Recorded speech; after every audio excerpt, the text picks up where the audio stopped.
Hello friends, welcome to శ్రీమాత్రే నమః YouTube channel. This is Geetima. ఈరోజు నేను బ్రిక్ సిడిఎఫ్డిలో ఇది ఒక సెంట్రల్ గవర్నమెంట్, ఇందులో పోస్టులు పడ్డాయి, వాటి గురించి చెప్దామని వచ్చాను. So PRAC CDFD.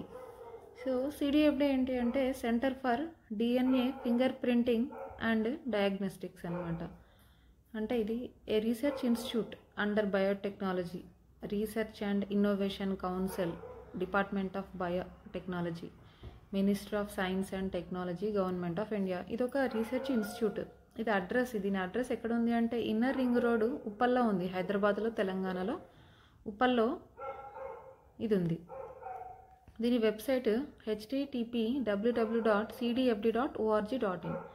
సో ఇది అడ్వర్టైజ్మెంట్ నెంబర్ 03/2025. ఏ రోజు రిలీజ్ చేసింది అంటే ఆగస్టు 23 రోజు రిలీజ్ చేసింది. ఇందులో మనకు కావాల్సిన పోస్ట్కి అప్లై చేసుకోవడానికి ఈ ఆన్లైన్ అప్లికేషన్స్ కూడా స్టార్ట్ అయిన డేట్ ఆగస్టు 25. దీనికి అప్లై చేసుకోవడానికి లాస్ట్ డేట్ సెప్టెంబర్ 30 ఈవినింగ్ 6 వరకు ఉంది. అలాగే మనం అప్లై చేశాక ఆ అప్లికేషన్ ప్రింట్అవుట్ కూడా హార్డ్ కాపీ పంపించాలి. సో అది వాళ్ళు రిసీవ్ చేసుకోవడానికి last date October 10. So CDFD గురించి ఒకసారి చెప్పుకుందాం. So it is a research institute of biotechnology research and innovation council. So BRIC అంటే biotechnology research and innovation council. అలాగే department of biotechnology, ministry of science and technology, established and fully funded by the government of India. So CDFD అనేది ఒక research institute. ఇది central government. It has been established to provide services in DNA fingerprinting and diagnosis of genetic disorders. So ఇందులో ఇది services provide చేస్తుంది. ఎందులో అంటే DNA finger ప్రింటింగ్లో కానీ genetic డిజార్డర్స్లో కానీ ఇది సర్వీసెస్ ప్రొవైడ్ చేస్తుంది. To undertake high quality basic research in different areas of modern biology. చాలా వరకు హై క్వాలిటీలో ఉండే బేసిక్ రీసెర్చ్ ఇస్తూ ఉంటుందన్నమాట. So BRIC CDFD direct recruitment బేసిస్లో ఫాలోయింగ్ వేకెన్సీస్ ఫిల్ చేయాలి అనుకుంటుంది. అందులో ఫస్ట్ వన్ ఏంటి అంటే name of the post technical officer 1. ఎన్ని ఉన్నాయంటే పోస్టులు ఒకటే ఉంది, నెంబర్ ఆఫ్ పోస్ట్ 1. అది కూడా ఈడబ్ల్యూఎస్కి. ఈడబ్ల్యూఎస్ అంటే ఎకనామికల్లీ వీకర్ సెక్షన్ వాళ్ళకి. సో దీనికి అప్పర్ ఏజ్ లిమిట్ ఉంది. So as on last date, మనకి లాస్ట్ డేట్ ఎప్పుడు ఇచ్చారు, సెప్టెంబర్ 30. సో సెప్టెంబర్ 30 లోపు వాళ్ళ ఏజ్ 30 ఇయర్స్ కంటే ఎక్కువ ఉండొద్దు. 30 ఉండొచ్చు, 30 కంటే తక్కువ ఉండొచ్చు, 30 కంటే ఎక్కువ ఉండొద్దు. సో ఆ క్యాండిడేట్స్ మాత్రమే అప్లై చేయాలి ఈ పోస్ట్కి. So pay matrix grade pay ఎంత అంటే ఇది level 6 40 to 100 grade pay. Basic pay 35,400 rupees ఉంటుంది. అంటే ఇది శాలరీ కాదు, దీనికి ఇంకా అడిషనల్గా travelling allowance, dearness allowance, house rent allowance అన్నీ కలిపి మినిమం 50,000 అయితే శాలరీ ఉంటుంది. దీనికి క్వాలిఫికేషన్ ఏంటి అంటే బీఎస్సీలో ఫస్ట్ క్లాస్ పాస్ అయి ఉండాలి, బీఎస్సీ ప్లస్ 5 years ఎక్స్పీరియన్స్ ఉండాలి. లేదు అంటే ఎంఎస్సీ అన్న అయి ఉండాలి. సో ఎంఎస్సీ చేస్తే ఎక్స్పీరియన్స్ అవసరం లేదు. లేకపోతే ఎంఎస్సీకి ఈక్వలెంట్ ఏదైనా కోర్స్ అయి ఉండాలి. సో దానికి ఈక్వలెంట్ కాబట్టి 2 years ఎక్స్పీరియన్స్ అయితే ఉండాలి. సో సెకండ్ పోస్ట్ ఏంటి అంటే టెక్నికల్ అసిస్టెంట్. దీనికి ఏజ్ లిమిట్ 30 years ఇచ్చారు. సో అంటే సెప్టెంబర్ 30 లోపు క్యాండిడేట్స్ ఏజ్ 30 లేదంటే దానికంటే బిలో ఉండాలి. సో ఎన్ని పోస్టులు ఉన్నాయి, 2 ఉన్నాయి. ఒకటేమో యూఆర్కి అంటే అన్రిజర్వ్డ్ వాళ్ళకి, ఒకటేమో ఈడబ్ల్యూఎస్కి. సో దీనికి కూడా pay matrix grade pay same ఇంతకు ముందుకు పోస్ట్ 1లో లాగానే level 6 40 to 100 grade pay, basic pay 35,400. దీనికి క్వాలిఫికేషన్ బీఎస్సీ కానీ బీటెక్లో కానీ ఫస్ట్ క్లాస్లో పాస్ అయి ఉండాలి, ప్లస్ 3 years ఎక్స్పీరియన్స్ ఉండాలి. లేకపోతే సైన్స్లో కానీ టెక్నాలజీలో కానీ పోస్ట్ గ్రాడ్యుయేషన్ అయి ఉండాలి. సో వీళ్ళకి ఎక్స్పీరియన్స్ కంపల్సరీ లేదు పీజీ వాళ్ళకి. లేకపోతే or PG diploma in science and technology కానీ 1 year ఎక్స్పీరియన్స్ ఉండాలి. Next third post junior managerial assistant. దీనికి ఏజ్ లిమిట్ 25 years.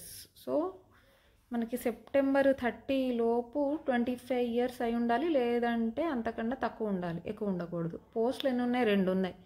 ఒకటేమో అన్రిజర్వ్డ్ వాళ్ళకి, ఒకటేమో ఎస్సీ క్యాండిడేట్స్. కాకపోతే ఎస్సీ ఎస్టీ వాళ్ళకి ఎక్స్ సర్వీస్ మెన్, ఓబీసీ క్యాండిడేట్స్కి కొంచెం ఏజ్ రిలాక్సేషన్ ఉంది, అది మీకు ముందు చెప్తాను. సో ఇప్పుడు ఎస్సీ క్యాండిడేట్కి 5 years ఏజ్ రిలాక్సేషన్ ఇచ్చారు. సో ఇప్పుడు వాళ్ళు 25 + 5 అంటే 30 years ఏజ్ వరకు వాళ్ళకు కూడా ఈ పోస్ట్కి అప్లై చేసుకోవచ్చు. దీనికి pay matrix level 5 2800 grade pay, basic pay 29,200. దీనికి అలాగే సేమ్ ఇప్పుడు travelling alliance, dearness alliance, house rent alliance ఇంకా ఇలా కలిపి మీకు మినిమం 40,000 అయితే శాలరీ ఉంటుంది. సో దీనికి ఎడ్యుకేషనల్ క్వాలిఫికేషన్ ఇది ఏమిచ్చారు, graduate. So any graduate person అంటే ఎనీ డిగ్రీ, కానీ విత్ మినిమం 3 years ఎక్స్పీరియన్స్ ఉండాలంట గవర్నమెంట్ ఆఫీస్లో. ప్లస్ దీంతోపాటు టైప్ రైటింగ్ ఉండాలి ఇంగ్లీష్లో 30 words per minute. అలాగే షార్ట్ హ్యాండ్ కూడా రావాలి ఇంగ్లీష్లో 80 words per minute. ఒక రికగ్నైజ్డ్ బోర్డు లేదంటే యూనివర్సిటీ నుంచి కూడా సర్టిఫికేట్ కంపల్సరీగా ఉండాలి. సో ఇక్కడ అర్థమైపోతుంది టైప్ రైటింగ్ అనేది, షార్ట్ హ్యాండ్ అనేది ఇంపార్టెంట్. సో నేను ఇప్పుడు ఉండే స్టూడెంట్స్కి నేను ఏం చెప్తానంటే, మీరు టైం ఉన్నప్పుడు టైప్ రైటింగ్ నేర్చుకోండి. బయట నేర్చుకుంటారా, ఇంట్లోనే సిస్టంలో నేర్చుకోండి. దానికి ఎగ్జామ్స్ కండక్ట్ చేస్తూ ఉంటారు. సో అందులో మీరు ఒక సర్టిఫికేట్ తెచ్చుకోండి, హయ్యర్ లోవర్. సో మీకు ఎనీ టైం ఫ్యూచర్లో ఎప్పుడన్నా యూజ్ అవుతుంది. Next name of the post. Next 4th one junior assistant 2. దీనికి ఏజ్ లిమిట్ 25 years. ఎన్ని ఉన్నాయంటే 2 ఉన్నాయి. ఒకటేమో యూఆర్ అన్రిజర్వ్డ్ వాళ్ళకి ఒకటి, ఎస్టీ వాళ్ళకి ఒకటి. సో ఎస్టీకి మీకు 5 years ఏజ్ రిలాక్సేషన్ కాబట్టి so maximum age 30 years. Pay matrix level 2 1900 grade pay, basic pay 19,900. ఇప్పుడు మనకి ట్రావెలింగ్ అలయన్స్, డియరెన్స్ అలయన్స్ ఇంకా హౌస్ రెంట్ అలయన్స్ అన్నీ కలిపి మీకు ఇది మినిమం 30,000 శాలరీ అంతే ఉంటుంది మినిమం స్టార్టింగ్లో. సో దీని క్వాలిఫికేషన్ 12th పాస్ అంటే ఇంటర్మీడియట్ ఉంటే సరిపోతుంది. దానికి ఈక్వలెంట్ క్వాలిఫికేషన్ ప్లస్ టైపింగ్ ఉండాలి. So typing speed 35 words per minute in English are 30 words per minute in Hindi. ఇది కూడా కంప్యూటర్లో. సో కంపల్సరీగా టైప్ రైటింగ్ ఒక సర్టిఫికేట్ ఉండాలి రికగ్నైజ్డ్ బోర్డు యూనివర్సిటీ నుంచి. సో చాలా చిన్న ఏజ్లో మనం గవర్నమెంట్ జాబ్ తీసుకోవచ్చు. ఎలా, విత్ ఇంటర్మీడియట్ క్వాలిఫికేషన్ ఉండి మీకు టైపింగ్ స్పీడ్, ఒక టైపింగ్లో ఒక హయ్యర్ కానీ లోవర్ కానీ ఒక సర్టిఫికేట్ ఉంటే చాలా చిన్న ఏజ్లోనే సెంట్రల్ గవర్నమెంట్ జాబ్ రావడానికి ఛాన్స్ ఉంటుంది. చిన్న జాబ్ అని కూడా చిన్నగా చూడొద్దు, ఎందుకంటే ఒకసారి అందులో జాబ్లోకి వెళ్ళాక అక్కడ నాలెడ్జ్ సంపాదించుకొని మీరు డిపార్ట్మెంటల్ ఎగ్జామ్స్ రాస్తూ కూడా ఆఫీసర్ లెవెల్ వరకు వెళ్ళొచ్చు. Next post name of the post skilled work assistant 2. Age limit 25 years. So ఎన్ని పోస్టులు ఉన్నాయి, 2 ఉన్నాయి. ఒకటేమో యూఆర్ వాళ్ళకి, ఒకటేమో ఎస్టీ వాళ్ళకి. Pay matrix level 1 1800 grade pay 18,000. So TA, డిఏలు, హెచ్ఆర్ఏలు అన్నీ కలిపి మీకు మినిమం 25,000 అయితే శాలరీ ఉంటుంది మినిమంగా. ఎడ్యుకేషనల్ క్వాలిఫికేషన్ చూస్తే ఎస్ఎస్సి అంటే only 10th class. So only 10th class చదివిన వాళ్ళకి కూడా సెంట్రల్ గవర్నమెంట్ జాబ్ సంపాదించుకునే అవకాశం. సో ఎలిజిబుల్ క్యాండిడేట్స్ ఈ ఫాలోయింగ్ వెబ్సైట్లో అప్లై చేయాలి. ఒక వెబ్సైట్ ఉంది http://www.cdfd.org.in. మీరు అందులోకి వెళ్ళిపోతే ఆ వెబ్సైట్ క్లిక్ చేశాక మీకు అన్ని డీటెయిల్స్ ఉంటాయి, మీరు అప్లై చేసుకోవచ్చు. సో ఈ జాబ్లకి మీరు అప్లై చేయాలంటే ఆన్లైన్లోనే అప్లై చేయాలి. మళ్ళీ ఆ అప్లికేషన్ హార్డ్ కాపీ కూడా సబ్మిట్ చేయాలి. సో రిజిస్ట్రేషన్ ప్రాసెస్ చెప్తాను. మీరు ఆ వెబ్సైట్లోకి వెళ్ళాక లాగిన్ సెక్షన్ ఉంటుంది, అందులో న్యూ రిజిస్ట్రేషన్ బటన్ ఉంటుంది, అది క్లిక్ చేయండి. సో మీరు పాస్వర్డ్ క్రియేట్ చేసుకోవాలి. అయితే అప్లికేషన్ సబ్మిట్ చేసేటప్పుడు, అప్లికేషన్ని డౌన్లోడ్ చేసుకునేటప్పుడు, మళ్ళీ ఫ్యూచర్లో మళ్ళీ లాగిన్ అవ్వాలి అంటే మీరు ఈ పాస్వర్డ్ సేవ్ చేసుకొని పెట్టుకోవాలి. అలాగే మీరు మోర్ దెన్ 1 పోస్ట్కి కూడా అప్లై చేయొచ్చు, కానీ చేయాలనుకుంటే ఈచ్ పోస్ట్కి మీరు సెపరేట్గా రిజిస్టర్ చేసుకోవాలి. వ్యాలిడ్ ఈమెయిల్ అడ్రస్తోనే రిజిస్టర్ అవ్వాలి, ఎందుకంటే రిక్రూట్మెంట్ ప్రాసెస్ మొత్తంలో మీకు మీ ఈమెయిల్ ఐడికి చాలా ఇన్ఫర్మేషన్ వాళ్ళు పంపిస్తూ ఉంటారు. ఎప్పుడు ఎగ్జామ్ ఉంది, కాల్ లెటర్ ఏంటి, మీరు సెలెక్ట్ అయ్యారా లేదా, ఇవన్నీ ఈమెయిల్ ద్వారానే మీకు తెలుస్తుంది. రిజిస్ట్రేషన్ కంప్లీట్ అవ్వగానే క్యాండిడేట్ ఈమెయిల్ అడ్రస్కి కన్ఫర్మేషన్ ఈమెయిల్ వస్తుంది. ఇప్పుడు మీ రిజిస్ట్రేషన్ మీరు ఆన్లైన్లో కంప్లీట్ చేయగానే మీకు ఇన్ఫర్మేషన్ వస్తుంది. ఏంటవి అంటే మీ రిజిస్ట్రేషన్ ఐడి ఏంటి, మీరు అప్లై చేసిన పోస్ట్ యొక్క డీటెయిల్స్ అన్నీ వస్తాయి. అలాగే ఆన్లైన్లో మీరు పోస్ట్కి అప్లై చేయడానికి కూడా ఈ డీటెయిల్స్ కావాలి. మళ్ళీ మీరు క్రియేట్ చేసిన పాస్వర్డ్ కూడా ఇంపార్టెంట్. సో మోర్ దాన్ 1 పోస్ట్కి అప్లై చేయాలంటే మీరు ఈచ్ పోస్ట్కి సెపరేట్గా రిజిస్టర్ చేయాలి. మళ్ళీ ఇక ఈచ్ పోస్ట్కి సెపరేట్గా అప్లికేషన్ ఫామ్ డౌన్లోడ్ చేసుకోవాలి. మళ్ళీ సెపరేట్గా ఫీ పేమెంట్, ఒక్కొక్క పోస్ట్కి ఒక్కొక్క ఫీ పేమెంట్ ఉంటుంది. మళ్ళీ సెపరేట్గా హార్డ్ కాపీస్ కూడా పంపాలి. సో టోటల్ రిక్రూట్మెంట్ ప్రాసెస్లో candidate same photograph, same mobile number, same email ID use చేయాలి. ఇప్పుడు మీరు ఆన్లైన్లో అప్లై చేసేటప్పుడు మీరు ఒక ఫోటోగ్రాఫ్ పెట్టి మళ్ళీ మీరు ఇంటర్వ్యూకి వెళ్ళినప్పుడు ఒక ఫోటోగ్రాఫ్ అలా వాడకండి.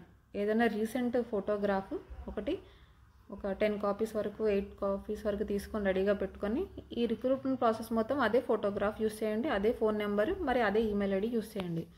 సో నెక్స్ట్ ఫీ పేమెంట్ దగ్గరకు వస్తే మీకు ఫీ 200 రూపీస్. సో మీరు వెబ్సైట్ ఓపెన్ చేశాక మీకు అదే లింక్ పంపిస్తుంది. మీకు అందులో లింక్ కనిపిస్తుంది. ఆ లింక్ క్లిక్ చేసి మీరు ఫీ పేమెంట్ చేయొచ్చు. అక్కడ ఎలా ఉంటుందంటే పేమెంట్ కేటగిరీ దగ్గర సెలెక్ట్ చేయాలి, ఏమని అప్లికేషన్ ఫీ అని సెలెక్ట్ చేయాలి. అలాగే అక్కడ మీరు అడ్వర్టైజ్మెంట్ నెంబర్, అమౌంట్ ఫిల్ చేయాలి. అలాగే రిమార్క్స్ దగ్గర కూడా మీ డీటెయిల్స్ ఫిల్ చేయాలి. ఏం డీటెయిల్స్ ఫిల్ చేయాలి అంటే మీ నేమ్, మీ date of birth, mobile number, email ID. మళ్ళీ లాస్ట్లో మీకు ఒక బటన్ ఉంటుంది, అక్కడ క్లిక్ కొట్టాలి, యాక్సెప్ట్ టర్మ్స్ అండ్ కండిషన్స్ అని. అలాగే క్యాప్చా వస్తుంది, enter captcha and enter it next అనేసి. Next page, select appropriate payment link and remit the amount. So next పేజ్లో మీకు అలా వస్తుంది. అప్రాప్రియేట్ మీరు ఒక లింక్ ఉంటుంది అక్కడ, అది క్లిక్ చేస్తే అమౌంట్ రెమిట్ అవుతుంది. నెక్స్ట్ మీరు ఫీ పే చేయగానే ఫీ ఎక్నాలెడ్జ్మెంట్ డౌన్లోడ్ చేయాలి. అయితే అందులో ఈ ఫాలోయింగ్ డీటెయిల్స్ ఉంటాయి. ఏంటి, మీ ట్రాన్సాక్షన్ నెంబర్, ట్రాన్సాక్షన్ డేట్ అన్నీ ఉంటాయి డీటెయిల్స్. అయితే ఈ ఫీ డీటెయిల్స్ కూడా మీరు ఆన్లైన్లో జాబ్ కోసం అప్లై చేసేటప్పుడు ఫిల్ చేయాలి. ఆన్లైన్ అప్లికేషన్ హార్డ్ కాపీ మీరు ఆఫీస్కి పంపిస్తారు కదా, దాంతోపాటు మీరు ఫీ పే చేసినట్టుగా కూడా ఈ కాపీ ప్రింట్ కూడా పంపాలి. అయితే fee acknowledgement printed copy back side ఈ ఫాలోయింగ్ డీటెయిల్స్ కూడా రాయాలి. మీ రిజిస్ట్రేషన్ ఐడి, క్యాండిడేట్ నేమ్, ఏ పోస్ట్కి అప్లై చేశారు, క్యాండిడేట్ కేటగిరీ, అదంతా. అయితే ఫాలోయింగ్ క్యాండిడేట్స్కి ఫీ పేమెంట్ అవసరం లేదు, ఫ్రీ. ఎవరికి అంటే ఆల్ ఉమెన్ క్యాండిడేట్స్కి, ఎస్సీ ఎస్టీకి, ఎక్స్ సర్వీస్ మెన్కి, పర్సన్స్ విత్ బెంచ్ మార్క్ డిజబిలిటీస్కి. సో అలా వీళ్ళకి ఫ్రీ అనమాట. సో మీరు ఈ ఆపర్చునిటీని చాలా చక్కగా చూస్ చేసుకోండి. అలాగే ఆన్లైన్ అప్లికేషన్లో సపోర్టెడ్ డాక్యుమెంట్స్ అప్లోడ్ చేయాలి. హార్డ్ కాపీస్ అప్లికేషన్తో పాటు కూడా పంపాలి. ఏ సపోర్టెడ్ డాక్యుమెంట్స్, ఇప్పుడు మీరు ఎస్సీ ఎస్టీ అంటే మీ caste certificate, ex servicemen అంటే దానికి సంబంధించిన సర్టిఫికేట్, సో పీడబ్ల్యూబీడీకి సంబంధించిన సర్టిఫికేట్స్, ఇవన్నీ కూడా మీరు ఆన్లైన్లో అప్లై చేసేలో అప్లోడ్ చేయాలి. మళ్ళీ హార్డ్ కాపీస్ కూడా పంపాలి. So application filling and submission. So ఎలా చేయాలి, మీరు పోర్టల్ ఓపెన్ చేయండి. ఓపెన్ చేయగానే అక్కడ post name, registration ID, password ఇవన్నీ ఎంటర్ చేసి లాగిన్ అవ్వండి. ఆల్ ఇన్ఫర్మేషన్ కరెక్ట్గా ఫిల్ చేయండి. అలాగే మీరు అప్లికేషన్ ఫిల్ చేసే ముందు candidate should keep the following details documents రెడీగా పెట్టుకోండి. ఇవి ఏంటి అంటే మీకు valid email ID, mobile number, అలాగే మీ recent passport size colour photograph ఉంటుంది కదా, అది కూడా స్కాన్ చేసి రెడీగా పెట్టుకోండి. అది not older than 3 months. 3 months కంటే చాలా పాతగా అయి ఉండొద్దు. కానీ డైమెన్షన్స్, ఫోటోగ్రాఫ్స్ యొక్క డైమెన్షన్స్ ఎలా ఉండాలంటే 300 పిక్స్ విడ్త్, 400 పిక్స్ హైట్, 3:4 రేషియోలో ఉండాలి. మ్యాక్సిమం సైజ్ అయితే 100 KB ఇన్ .jpg ఫార్మాట్. అలాగే స్కాన్డ్ సర్టిఫికేట్స్ కాపీస్, ఇప్పుడు మీ date of birth certificate, SSC, intermediate, bachelor degree, typewriting certificate, shorthand certificate, ఇంకా ఏమైనా ఉంటే experience certificate, NOC certificate, SC ST certificate, లేదంటే ఫీ పేమెంట్ కాపీ, పీడిఎఫ్, ఇవన్నీ కూడా రెడీగా పెట్టుకోండి. ఇంకొకటి date of birth, SSC, intermediate, bachelor degree, typewriting, shorthand, ఇవన్నీ కూడా అన్నీ కలిపి ఒక సింగిల్ పీడిఎఫ్ లాగా చేసుకొని పెట్టుకోండి. File type, maximum file size the documents. ఇప్పుడు ఫోటోగ్రాఫ్ మ్యాక్సిమం 100 KB ఉండాలి. సిగ్నేచర్ 100 KB, జేపీజీలో ఫోటోగ్రాఫ్ సిగ్నేచర్ జేపీజీలో ఉండాలి. మీ మార్క్స్ మెమో అది పీడిఎఫ్లో ఉండాలి, మ్యాక్సిమం 5 MB. మీ ఎక్స్పీరియన్స్ సర్టిఫికేట్, సెల్ఫ్ డిక్లరేషన్, ఇవన్నీ కూడా పీడిఎఫ్లో ఉండాలి, అది కూడా మ్యాక్సిమం 500 KB. అలాగే category certificate, caste certificate, SC ఎస్టీయా, ఈడబ్ల్యూఎస్, ఎక్స్ సర్వీస్ మెన్నా, పీడబ్ల్యూబీడియా, ఇది పీడిఎఫ్లో ఉండాలి. Maximum 500 KB. ఇంకేమైనా డాక్యుమెంట్స్ మీరు ఇంపార్టెంట్ అనుకున్నది అది కూడా పీడిఎఫ్లో ఉండాలి, 500 KB. అయితే candidates can login any number of times and fill or edit the information. ఇప్పుడు మీరు ఎన్ని టైమ్స్ అయినా మీరు అందులో లాగిన్ అవ్వచ్చు, కానీ అలాగే ఎడిట్ చేయొచ్చు. మీ డీటెయిల్స్ ఏదైనా మిస్టేక్ లాగా ఎంటర్ చేస్తే మళ్ళీ మీరు ఎడిట్ చేయొచ్చు. కానీ ఎడిట్ చేసిన ప్రతిసారి సేవ్ అనే బటన్ని క్లిక్ చేయాలి, అప్పుడే సేవ్ అవుతుంది. మీరు ఇన్ఫర్మేషన్ అంతా ఫిల్ చేయగానే మళ్ళీ నెక్స్ట్ మీకు ఏమొస్తుంది, అప్లోడ్ డాక్యుమెంట్ అనేసి వస్తుంది. సో అప్పుడు మీ డాక్యుమెంట్స్ అని మీరు అప్లోడ్ చేయాలి. లాస్ట్లో సబ్మిట్ బటన్ వస్తుంది. అయితే ఒక్కసారి అప్లికేషన్ సబ్మిట్ అయిపోయాక మళ్ళీ ఏ ఇన్ఫర్మేషన్ని కూడా మీరు ఎడిట్ చేయడానికి వీలు కాదు. అంటే మళ్ళీ ఏమైనా చేంజెస్ చేద్దామంటే అవ్వదు. నెక్స్ట్ వెంటనే ప్రింట్ అప్లికేషన్ అనేసి బటన్ ఉంటుంది. సో దాని ద్వారా మీరు అప్లికేషన్ని ప్రింట్ చేయొచ్చు. యాక్చువల్గా ప్రింట్ చేసుకోవడానికి మీకు క్లోజింగ్ డేట్ వరకు టైం ఉంది, అయినా కూడా మీరు ఇమీడియట్గా ప్రింట్ తీసుకోండి. So acknowledgement, online application submit చేయగానే కన్ఫర్మేషన్ మెసేజ్, అప్లికేషన్ని డౌన్లోడ్ చేయడానికి లింక్ డిస్ప్లే అవుతాయి. కన్ఫర్మేషన్ మెసేజ్ రిజిస్టర్డ్ ఈమెయిల్ అడ్రస్కి కూడా సెండ్ అవుతుంది. So hard copy submission. Next so ఏమేమి పంపించాలి అంటే ఆన్లైన్ అప్లికేషన్ ప్రింట్అవుట్, మీరు అప్లై చేశారు కదా ఆన్లైన్ అప్లికేషన్ ప్రింట్అవుట్, అలాగే ఫీ పేమెంట్ కాపీ, ఇంకా ఏమైనా అదర్ సర్టిఫికేట్స్ అంటే క్యాస్ట్ సర్టిఫికేట్ కానీ, type writing certificate, shorthand certificate, అవి ఇవి ఉంటాయి కదా, అవి డాక్యుమెంట్స్. అన్ని డాక్యుమెంట్స్ ఇవి మీకు ఉన్న అన్ని డాక్యుమెంట్స్ మీద క్యాండిడేట్ సిగ్నేచర్ చేయాలి. అలాగే నెక్స్ట్ ఇవన్నీ ఒక ఫాలోయింగ్ అడ్రస్కి ఎన్వలప్లో పంపాలి. ఎన్వలప్ పైన ఇలా రాయాలి, application for the post of అనేసి. ఆ పోస్ట్ ఏంటి, మీరు మేనేజరల్ పోస్ట్కా, ఫస్ట్ పోస్ట్కా, సెకండ్ పోస్ట్కా, థర్డ్ పోస్ట్కా. సో ఇవన్నీ ఉండాలి. ఏంటి అంటే స్కిల్డ్ వర్క్ అసిస్టెంట్కా, లేకపోతే టెక్నికల్ అసిస్టెంట్కా, టెక్నికల్ ఆఫీసర్ 1కా, ఆ పోస్ట్ నేమ్ రాయాలి. అడ్రస్ ఏంటంటే ఇది, the head administration centre for DNA fingerprinting and diagnostics, inner ring road, Uppal, Hyderabad, pin code 500039, Telangana. అయితే on or before October 10th hard copy అడ్రస్కి రీచ్ అవ్వాలి. మీరు 10th తర్వాత నెక్స్ట్ డే రీచ్ అయినా కూడా అది వేస్టే. అలాగే ఇన్కంప్లీట్ అప్లికేషన్స్ వాళ్ళు రిజెక్ట్ చేస్తారు. ఇన్కంప్లీట్ అంటే ఏంటి, మీరు పంపించారు అన్నీ కరెక్ట్గానే కానీ సైన్ చేయలేదు, సో అది ఇన్కంప్లీట్. మీరు అన్నీ చేశారు కానీ ఫీ పే చేయలేదు, అది ఇన్కంప్లీటే. అందులో ఇప్పుడు మీ అదేంటి క్యాస్ట్ సర్టిఫికేట్ కానీ, లేదంటే టైప్ రైటింగ్ సర్టిఫికేట్ కానీ, మీ ఎక్స్పీరియన్స్ సర్టిఫికేట్ కానీ అందులో మెన్షన్ చేశారు కానీ మీరు అది సర్టిఫికేట్ పంపలేదు, అది కూడా ఇన్కంప్లీట్ కిందకి వస్తుంది. సో ఇవన్నీ అప్లికేషన్స్ వాళ్ళు రిజెక్ట్ చేస్తారు. సో మీరు ఫీ పేమెంట్ చేసి కూడా అది వేస్ట్ అయిపోతుంది. Following documents must be cent.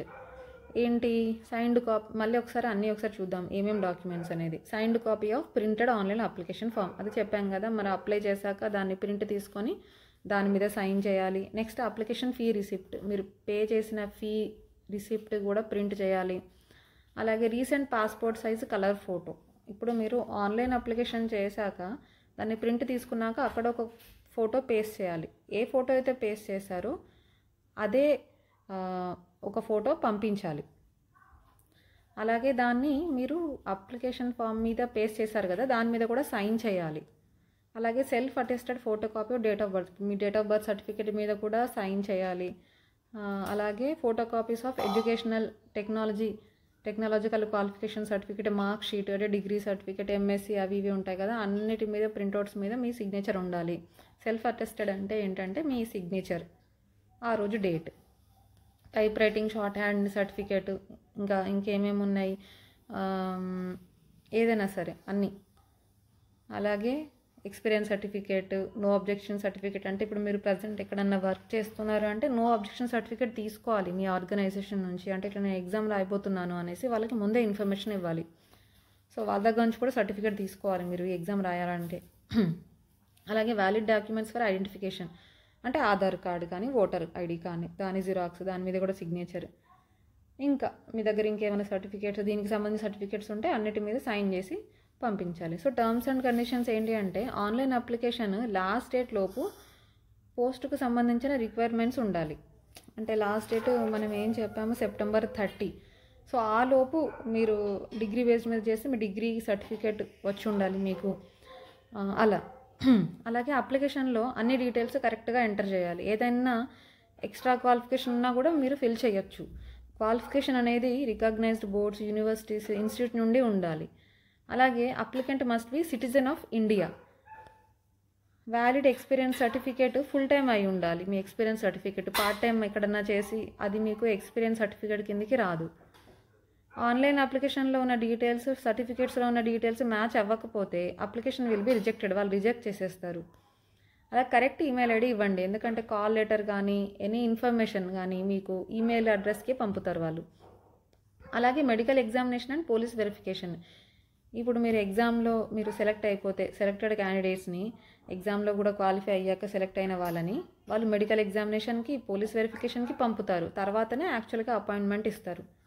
So age limit relaxation అని చెప్పుకున్నాం కదా, అదేంటి అంటే ఇప్పుడు ఆల్రెడీ రెగ్యులర్ ఎంప్లాయీస్ ఉంటారు గవర్నమెంట్ డిపార్ట్మెంట్స్లలో, ఇంకా అక్కడ పబ్లిక్ సెక్టర్స్లో పనిచేసే వాళ్ళు కూడా ఎగ్జామ్ రాయాలనుకుంటారు. వాళ్ళకి ఏంటంటే ఏజ్ రిలాక్సేషన్ 5 years, అక్కడ ఇచ్చిన ఏజ్ కంటే ప్లస్ 5 years వీళ్ళకి రిలాక్సేషన్ అనమాట. అక్కడ 30 మ్యాక్సిమం ఇచ్చారనుకోండి, అంటే వీళ్ళకి 35 వరకు వీళ్ళు రాసుకోవచ్చు.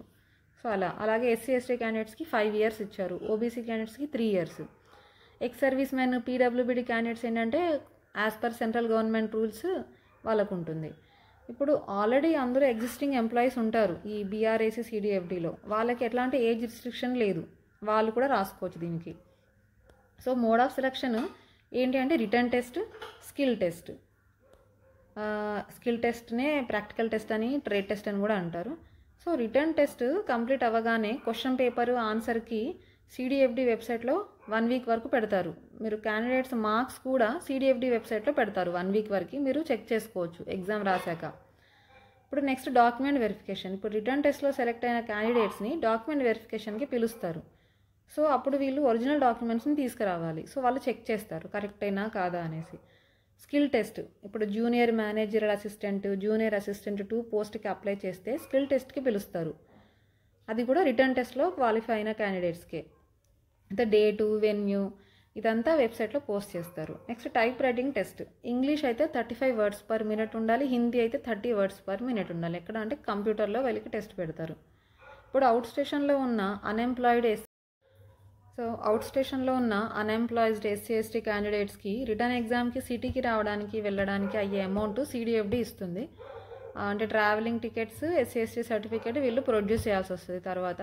కానీ వాళ్ళు వచ్చే రూట్ షార్టెస్ట్ రూట్ అయి ఉండాలి. Next probation period. ఫైనల్గా సెలెక్టెడ్ క్యాండిడేట్స్కి 2 years ప్రొబేషన్ పీరియడ్ ఉంటుంది. ఎప్పటి నుంచి అంటే from date of joining. Examination centre హైదరాబాద్లోనే ఉంటుంది. సో రెగ్యులర్గా ఈమెయిల్ చెక్ చేయండి, అలాగే రెగ్యులర్గా వెబ్సైట్ చెక్ చేయండి. వర్కింగ్ ప్లేస్ అనేది వీళ్ళకి పోస్టింగ్ ఎనీవేర్ ఇన్ ఇండియా, ఇది చెప్పాను కదా central government, so anywhere in India మీకు ఇస్తారు. ఇంకా డీటెయిల్స్కి కావాలంటే మీరు సిడిఎఫ్డి వెబ్సైట్లో చూడండి, http://cdfd.org.in. అలాగే పోస్ట్కి అప్లై చేయాలంటే కూడా మీరు ఆ వెబ్సైట్లోనే మీకు లింక్ ఉంటుంది, అప్లై చేయండి. Thank you. మీకు ఎలాంటి డౌట్స్ ఏమైనా ఉంటే కమెంట్ సెక్షన్లో మీరు అడగండి, నేను అన్నిటికీ రిప్లై ఇస్తాను. Thank you.